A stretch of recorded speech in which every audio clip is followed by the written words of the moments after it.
দেখলে যে কারো মনে হতে পারে এটি একটি পরিত্যক্ত বাড়ি, কিন্তু বাস্তবে এটি নওগাঁর পত্নীতলা উপজেলার রহমানপুর পোস্ট অফিস।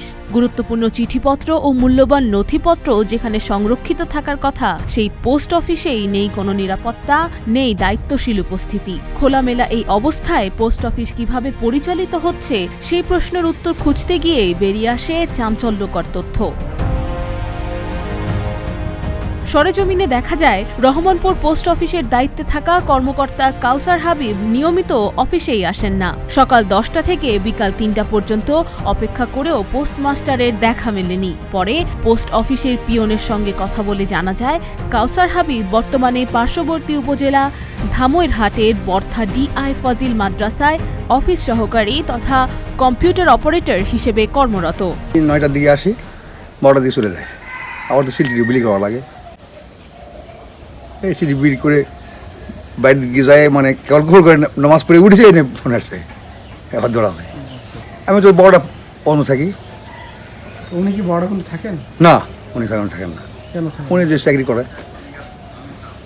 ওই যে আর একটা চাকরি করে আমার সাথে।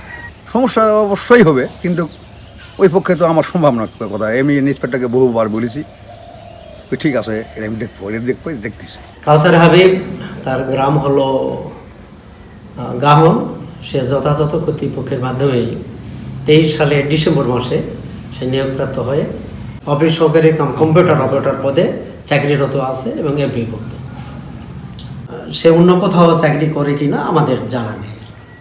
না, সে যদি অন্য কোথাও সরকারি অন্য জায়গা থেকে চাকরি করে বা কর্মরত কোনো করে বেতন নেই, তাহলে এর জন্য লাইবিলিটি, আমি প্রিন্সিপাল হিসাবে আমার কোনো লাইবিলিটি নেই।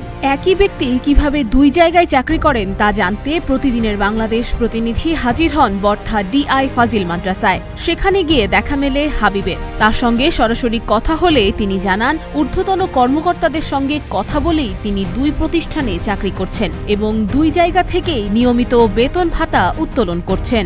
24 সালে থেকে আমি চাকরি করতেছি, এমপিভুক্ত কম্পিউটার অপারেটর। আমি অন্য কথা বলতে পোস্ট অফিসে EDA আছি।